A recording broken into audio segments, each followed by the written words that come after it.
दिनैनि गाहाय रादाबफोराव दङ फारियै अदालगुरि सिभिल हस्पिटालाव डक्टरफोरा सम बायदियै डिउटि खालामा कभिड वार्डनि मोनसे viral video. Doctor Hemanta Biswa शर्माया आसामनि गिबि मन्त्रि हिसाबै समायखिरा लाबाय, लोगोसे सा 14 मन्त्रिफोरा समायखिरा लाबाय।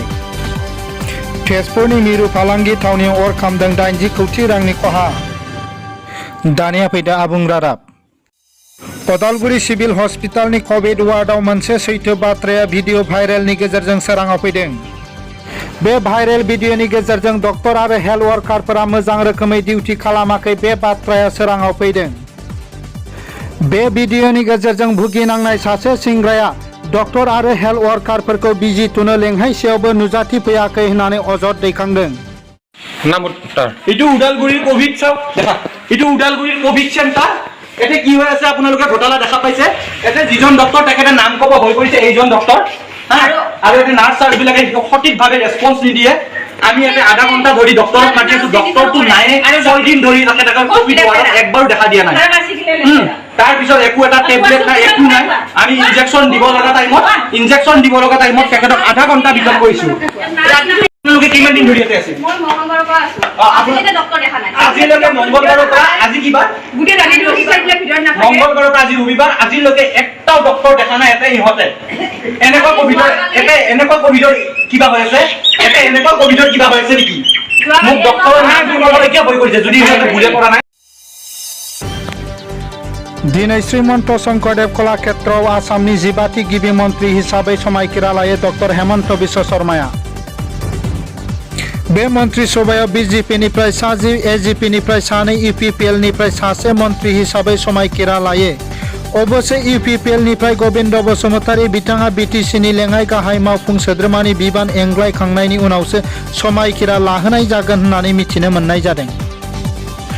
आसाम मन्त्रि सभायाव गोदानै बिबान मोननाय मन्त्रिफोरा फारियै परिमल शुक्लबैद्य, चन्द्रमोहन पाटवारी, सञ्जय किसान, डक्टर रनुज पेगु, जगेन मोहन, अजन्ता नियोग, अशोक सिंघाल, पीयूष हाजरिका, रन्जित दास, केशव महन्त, अतुल बरा आरो Urkhao Gwra Brahma.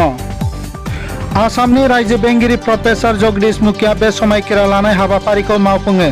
Central बिजेपिनि president JP नाड्डाया बे समायखिरा लानाय हाबाफारियाव बाहागो लायो।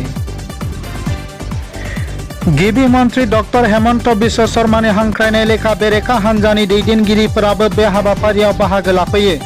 आसाम प्रदेश कंग्रेस कमिटिनि आफादगिरि रिपुन बरा, देबव्रत शइकिया, AIUDFनि आफादगिरि बदरुद्दिन आजमल, BPFनि आफादगिरि हाग्रामा महिलारिजों लोगोसे बेरेखा दोलोनि गोबां दैदेनगिरिफोराबो बाहागो लानायखौ नुनो मोनो।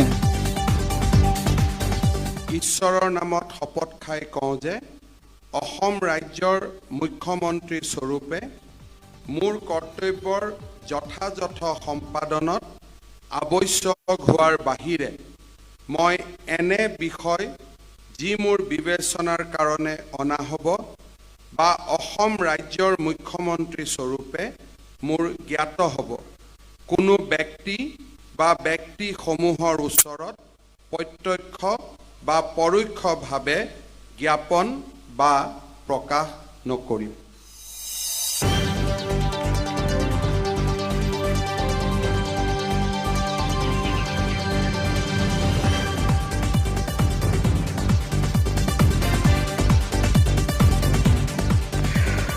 ब्रिटिश खुंथायनि समावनो लुजानाय हादरसानि सा बाहागोआव थानाय बेफार फालांगिनि जारिमिनारि थावनि तेजपुर चक बाजारा मैया 9 मे खालि मोनानि 10 बाजियाव अरजों खामनानै सेवहांगार जायो। चक बाजारा ब्रिटिश खुंथायनि समावनो जुनिया रोखोमै लुजानाय, जेरावहाय 500सो दखानफोराव गुबुन गुबुन रोखोमै मुवा बेसादफोरनि फालांगि सोलियोमोन। बे अर खामनायाव खमैबो 80 कोटी रांनि दोहोन खामफाबाय होननानै मिथिनो मोननाय जादों। अर खामनायनि जाहोनखौ दासिमबो रोखायै मिथिनो हानाय जायाखैब्लाबो इलेक्ट्रिक सर्ट सार्किटनि गेजेरजों बे जाथाया जादों होनना रैखाथि बिफाना सन्देह खालामदों। अर खामनायनि रादाबखौ मोननानै अर खोमोरनो थाखाय जिल्लानि गुबुन गुबुन ओनसोलनिफ्राय बाहागो लाफैदोंमोन। जिल्लानि गुबुन गुबुन ओनसोलफोरनिफ्राय मिथिनो मोननाय बादिब्ला बिश्वनाथ जिल्लानिफ्राय अर खोमोरनायाव बाहागो लाफैदोंमोन। गोबां नाजानायनि उनाव अरखौ खोमोरनो हादोंब्लाबो नाथाय गोबां कोटी रांनि खहा जानायखौ नुनो मोनदों। तेजपुरनि डिपुटि कमिशनार मनभेन्द्र प्रताप सिंहआबो जाथाय जानाय जायगायाव नायबिजिरहैयो। फारसेथिं खहा जानाय फालांगिरिफोरा फिन गायसनफिननायनि थाखाय जिल्ला बेंगिरि आरो आसाम सरकारनिफ्राय सुफुंथायनि दाबि दैखाङो। बे अर खामनायाव रावबो सुबुंनि जिउ खहा जानायनि खौरां मोननाय जायाखै। दिनैनि रादाबा एसेनोसै, गोजोन्थों।